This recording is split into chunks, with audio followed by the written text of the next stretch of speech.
chapter 3 and verse 1. This know also that in the last days perilous times shall come, for men shall be lovers of their own selves, covetous, boasters, proud, blasphemers, disobedient to parents, unthankful, unholy, without natural affection, truce breakers, false accusers, incontinent, fierce, despisers of those that are good, traitors, heady, high-minded, lovers of pleasures more than lovers of God, having a form of godliness, but denying the power thereof. From such, turn away. In this chapter, Paul warns of the apostasy that was to come in the last days.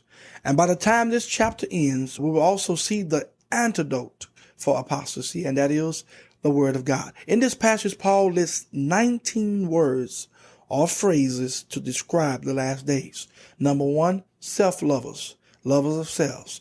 Number 2, covetous, lovers of money. Number 3, boasters, those who esteem themselves higher than they are, and those who pretend to credible qualities of which he doesn't possess. Number 4, proud, lifted up in self. Number 5, blasphemers, no regard for God or man. Number 6, disobedient to parents. Number 7, unthankful, ungrateful people. Number 8, unholy. They are against God in their conversation and in their manner of life. Number 9, without natural affection, means having abnormal relationships such as homosexuality. Number 10, truce breakers are people who are impossible to get along with. Number 11, false accusers, those who spread false accusations of others to smear their good name. Number 12, incontinent, means without self-control. Number 13, fierce, means to be ungovernable in their desires. It means savage, undisciplined, ungovernable. 14, despisers of those that are good. A better translation of this is haters of the good. And we got a bunch of haters in the world. Number 15, traitors, means betrayers. They can't be trusted. Number 16, heady, which means reckless. Number 17, high-minded, means blinded by pride or drunk with pride. It means swelled head. They are inflated with a sense of their own importance, self-centered. Number 18, lovers of pleasures more than lovers of God. In other words, they worship self instead of God.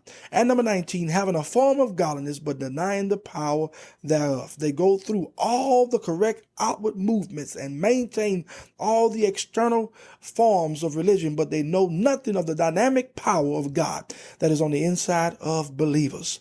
They talk the talk but are unable to walk the walk. They appear on the surface to be Christians, but their hearts are far, far from God. But we as believers are not to hang with these type of people. All right, look at verse 6. For of this sort are they which creep into houses and lead captive silly women laden with sins, led away with divers lusts, ever learning and never able to come to the knowledge of the truth. Now, these apostates creeps and deceives others, keeping them from coming to God. And the deceived folks are forever learning everything but the truth of the word of God. They are learning this philosophy and that philosophy, but never coming to a knowledge of the truth. Why? Because falsehood cannot bring a person to the knowledge of the truth of God's word. Verse 8. Now as James and Jambres withstood Moses, so do these also resist the truth. Men of corrupt minds reprobate concerning the faith. But they shall proceed no further, for their folly shall be manifest unto all men, as theirs also was.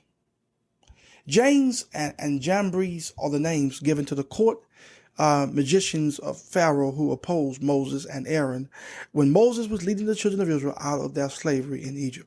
At first, these magicians were able to match the wonders which Moses and Aaron did, but in the end, they were defeated and discredited. In the Old Testament, they are not named, but they are referred to in Exodus 7 and 11, 8 and 7, and 9 and 11, a whole collection of stories gathered round their names.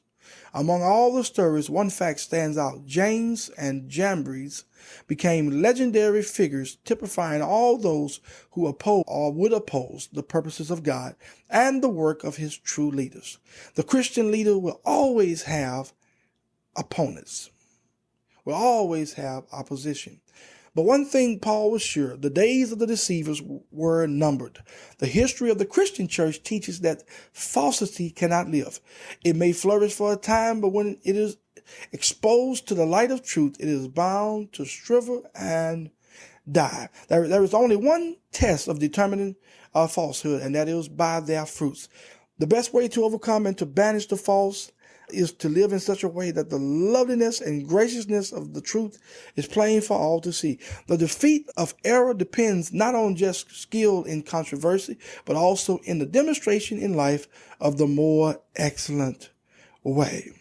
All right, look at verse number 10. But thou hast fully known my doctrine, manner of life, purpose, faith, long-suffering, charity, patience, persecution, afflictions, which came unto me at Antioch, at Iconium, at Lystra, what persecutions I endured, but of them all the Lord delivered me. Yea, and all that will live godly in Christ Jesus shall suffer persecution. But evil men and seducers shall wax worse and worse, deceiving and being deceived. Now, we see here that the task of an apostle was not just telling men the truth, but also helping them to live it by his own example. The true leader gives training in living. He first must be an example of what he's teaching, and he must demonstrate and illustrate his teaching by his life. Paul practiced what he preached. He lived by what he taught. Paul's life was an open book filled with the word of God, with a God-given purpose, faith, long-suffering, charity, and patience. His life also consisted of much persecutions and afflictions, and Timothy knew of Paul's suffering, which he had endured in his journeys. But the good news was that God had delivered him out of them all. Then Paul lets us know that we cannot escape persecution. Everyone who lives a holy life, who loves a holy life, who enjoy living a holy life in this world will encounter persecution. Then he lets us know that the evil men and seducers shall wax worse and worse, deceiving and being deceived. All right? Look at verse 14. But continue thou in the things which thou hast learned and hast been assured of, knowing of whom thou hast learned them, and that from a child thou hast known the holy scriptures, which are able to make thee wise unto salvation through faith which is in Christ Jesus. All scripture is given by inspiration of God and is profitable for doctrine, for reproof, for correction, for instruction in righteousness, that the man of God may be perfect, thoroughly furnished unto all good works. Paul concludes this chapter or section with an appeal to Timothy to remain loyal to all the teaching he had received. Then he says that all scripture is given by inspiration of God.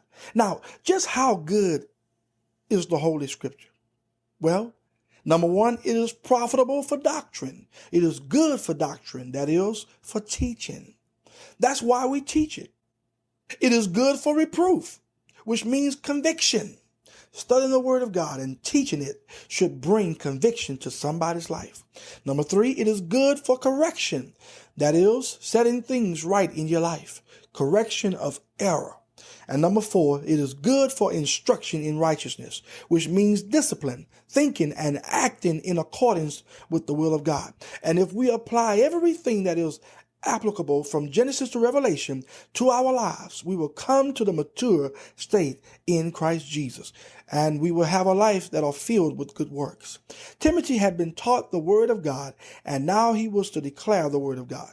Paul has clearly shown that in the midst of apostasy, we must declare the word of God. The word of God is something special. When it gets into your life, it does something that no other book can do, because it is the very word of God.